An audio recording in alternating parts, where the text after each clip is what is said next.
Students, कल हमने देखा था पिछले वीडियो में कि ये जो सारी वैल्यूज़ थी, ये जो ओपन लूप ट्रांसफर फंक्शन दिया हुआ था, इसकी सारी वैल्यूज़ को मल्टीप्लिकेशन को हमने कन्वर्ट किया था एडिशन में।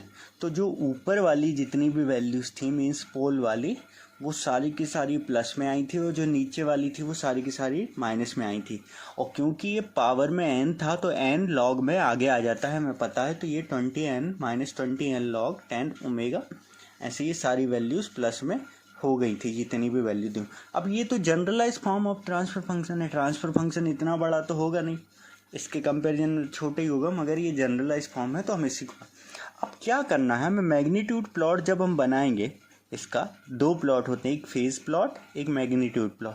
तो जो मैग्नीट्यूड प्लॉट होता है वो छोटे छोटे हिस्सों को जोड़ के कंप्लीट बनता है। ये सारों को जोड़ देंगे तो मैग्नीट्यूड प्लॉट बन जाएगा। तो हम क्या करेंगे, इनको एक एक क्वांटिटी मानेंगे, जैसे के अलग, 1 plus J omega T A अलग, 1 प्लस ओमेगा टी भी अलग, ये सारी वैल्यूज़ को अलग अलग मानेंगे। ठीक है, तो सबसे पहला टर्म कौन सा आएगा, कांस्टेंट के। तो इस के की वैल्यू को रिप्रेजेंट करने के लिए हम फर्स्ट पार्ट इसका कौन सा ले रहे हैं, कि ये मैं सिर्फ तरीका बता रहा हूँ बनाना कैसे है बॉडी प्लॉट। जब हम क्वेश्चन लेंगे आपको और क्लियर हो जाएगा कि बनता कैसे होगा। अभी बस इतना समझते जाना है कि पार्ट 1। तो पार्ट 1 क्या है, जब हमने जी एस कितना लिया हुआ है, के। ठीक है, मतलब जी जे ओमेगा कितना है, S equal to J omega रखेंगे तो भी जी जे ओमेगा भी के आएगा। अब जब के आएगा तो के की वैल्यू फिक्स होती है, हमें डेसिबल में चाहिए इसकी वैल्यू, तो 20 log 10 ब्रैकेट में जी एस या जी जे ओमेगा। ठीक है, इसका मतलब है 20 log 10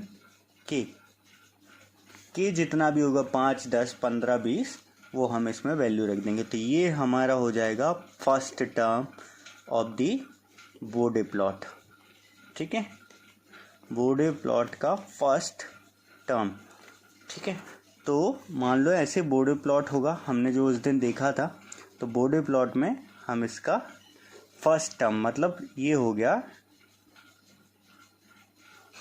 ये जहाँ से ये बॉडी प्लॉट स्टार्ट हुआ ये कहलाया 20 log 10 के। ये जो वैल्यू इतनी होगी ये 20, अब के की वैल्यू जितनी होगी उतना ही इसका वैल्यू आ जाएगी। ये हम कैलकुलेटर से कैलकुलेट ही कर लेंगे सारी वैल्यू, तो कोई दिक्कत भी नहीं होगी। तो ये फर्स्ट टर्म हो गया। ठीक है, अब जब बॉडी प्लॉट बनाएंगे तो कुछ ऐसे बनाना है, फ्रीक्वेंसी तो ऐसे डिवाइड होंगी लाइन वाइज। तो हम मान लेंगे इधर 10 आ गया, इधर 100 आ गया, मतलब 10 स्क्वायर, इधर 1000 आ गया।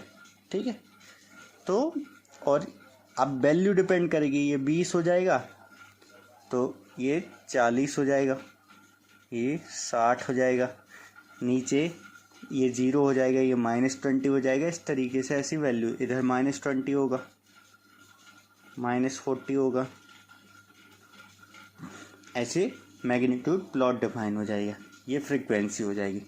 अब फर्स्ट टर्म क्या होता है, देखो ये पहला टर्म डिफाइन हो गया 20 log 10 के, हमने ये बना लिया इस प्लॉट पे। 20 log 10 की वैल्यू, log 10 के की वैल्यू क्या होगी, मान लो हमने 20 log 10 के सॉल्व किया, वो इधर आ गया। तो ये पहला पॉइंट मिल गया कि बॉडी प्लॉट यहाँ से शुरू होगा। ये वैल्यू जो है ये कहलाएगी 20 log 10 के। ठीक है, ये जो वैल्यू है ये कहलाएगी 20 log 10 के, जहाँ से भी शुरू होगा। ठीक है, अब डिपेंड करता है कॉर्नर फ्रिक्वेंसीज पे कि ये स्लोप कैसे बदलेगा। ये कांस्टेंट चला आ रहा है। ठीक है, अब मान लो फर्स्ट कॉर्नर फ्रिक्वेंसीज कहाँ आ रही है, उस पर डिपेंड करेगा कि ये चेंज कैसे होगा स्लोप। ठीक है, तो आपको याद क्या रखना है, याद ये रखना है कि हर एक, जैसे मान लो ये हर एक टर्म है, 1, 2, 3, 4, 5, 6, ये तो अभी कांस्टेंट है। जब हम इनकी वैल्यू रखेंगे तो कोई एक पहले आएगा टर्म, कोई एक बाद में आएगा। ठीक है, मान लो इधर लिखा होता 1 + 3t, 1 + 2t, इस तरीके से, या 1 + 2s, 1 + 3s। तो हमारा ये डिपेंड करता कि 2 पहले आता, फिर 3 आता, ये फिर 4 आता, तो हमें पता होता पहले किसका। तो जैसे जैसे मान लो सबसे पहले कांस्टेंट के बाद ये आई वैल्यू, हाँ, तो क्या होगा कि हर एक पोल के लिए स्लोप नेगेटिव होगा और हर एक जीरो के लिए स्लोप पॉजिटिव होगा। मान लो हमारा ट्रांसफर फंक्शन, एक एग्जांपल से समझो। ट्रांसफर फंक्शन ये है 3s+1 upon s+2 s+3 s²। ठीक है, कुछ इस तरीके से हमारा ट्रांसफर फंक्शन है। तो ये जो दिख रहा है ये टाइप ऑफ द सिस्टम कितना है 2, ये क्या है 0, 0 कितना है 1, ये क्या है पोल, दोनों के दोनों। ठीक है, तो अब ये पोल जो हैं इनकी फ्रीक्वेंसी देखो 1+st के फॉर्म में होती है फ्रीक्वेंसी। जब इसमें से 2 कॉमन लोगे, इसमें से 3 कॉमन लोगे, तो ये फंक्शन कैसा दिखेगा 3s+1 या 1+s अपॉन s²। इसमें से कॉमन लिया 2। ठीक है, तो ये बचा 1+1 अपॉन 2 इंटू एस, और इसमें से कॉमन लिया 3, तो ये बचा 1+1 अपॉन 3 इंटू एस। ठीक है, तो अब देखो ये 3 इंटू 2 6, तो 3/6 ये बाहर आ गया, मतलब k की वैल्यू क्या हो गई 1/2, है ना। इधर क्या बचा s+1, ये s² है तो ये भी s², है ना, s+1 अपॉन s², ये आ गया 1+s इंटू 1/2 और 1+s इंटू 1/3। देखो ये 1+st, इधर पे t की वैल्यू कितनी है t = 1, इधर पे है t = 1/2 और इधर पे है t = 1/3। दिख रही हैं तीनों 1, 1/2, 1/3। ठीक है, तो अब देखो t का उल्टा होती है फ्रीक्वेंसी, तो कॉर्नर फ्रीक्वेंसीज हमें सबसे पहले मेज़र करनी पड़ती है। ठीक है, तो कॉर्नर फ्रीक्वेंसी क्या होंगी 3 होंगी। ω1 कितनी हो जाएगी 1/1 मतलब 1, ω2 टाइम का उल्टा होता है फ्रीक्वेंसी, तो कितनी हो गई ω2 = 2 और ω3 = 3। तो अब हमें ये 3 कॉर्नर फ्रीक्वेंसीज मिली। पहली कॉर्नर फ्रीक्वेंसी कितनी है 1, दूसरी कितनी है 2, तीसरी कितनी है 3। तो अब क्या होगा, हर एक कॉर्नर फ्रीक्वेंसी के लिए स्लोप बदलता है किसी भी बोडे प्लॉट का। ठीक है, ये मैं बस एग्जांपल ले रहा हूँ, कभी 1, 2, 3 के फॉर्म में नहीं आएंगी फ्रीक्वेंसी आती हैं 10, 20, 50 इस फॉर्म में। ठीक है, 100, 1000 ऐसे आएंगी। तो अपन को ये याद रखना, अपन ने एक एग्जांपल के लिए ले लिया।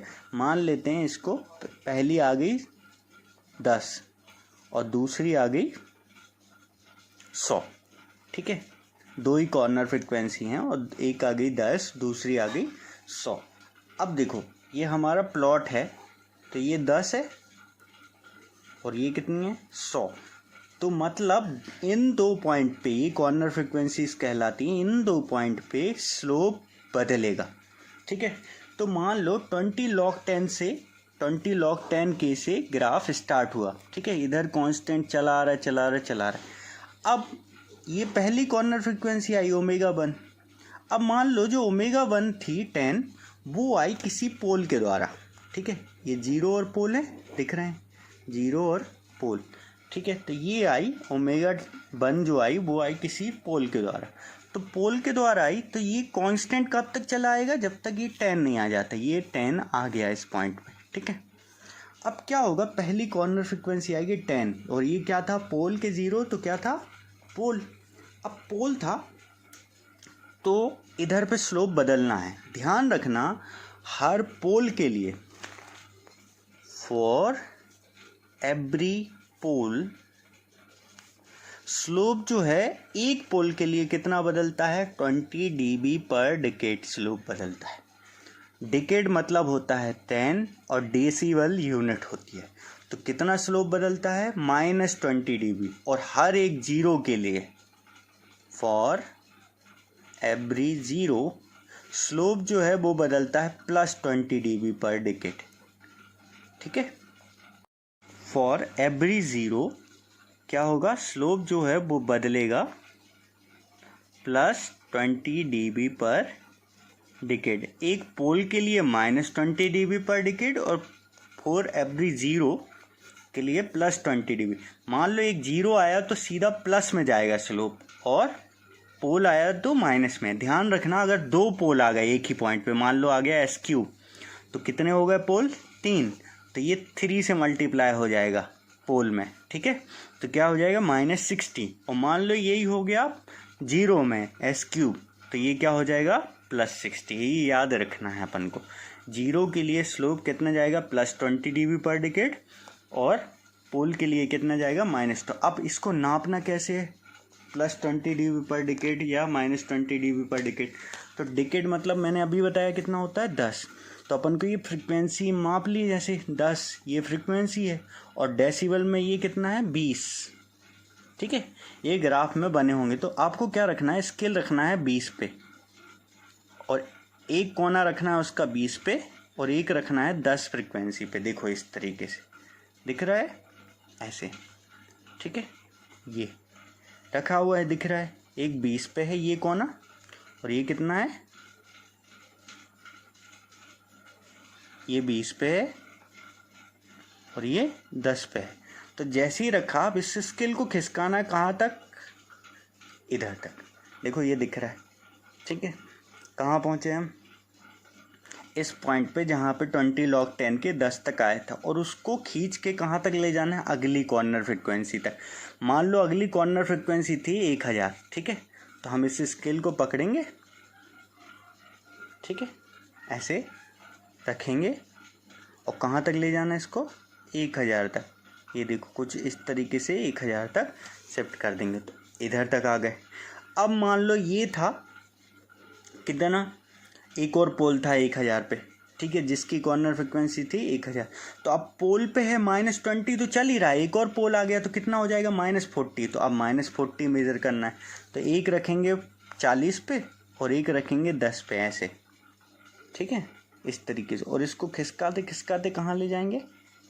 वो पॉइंट तक जहाँ छोड़ा गया है अगली कॉर्नर पर, और फिर उधर से अगर कोई पोल है तो वहाँ तक ले जाएंगे, नहीं तो इन्फिनिटी तक ऐसे ही जाएगा। तो ये बन गया आपका मैग्नीट्यूड का बोडे प्लॉट, ठीक है। इसको 1-2 बार देखना पड़ेगा, हम न्यूमेरिकल देखेंगे तो आपको और क्लियर हो जाएगा ये बन कैसे रहा। अभी सिर्फ इतना समझ लो कि हर एक पोल के लिए -20 dB पर डिकेड स्लोप आता है, और हर एक 0 के लिए +20 dB पर डिकेड स्लोप आता है, ठीक है।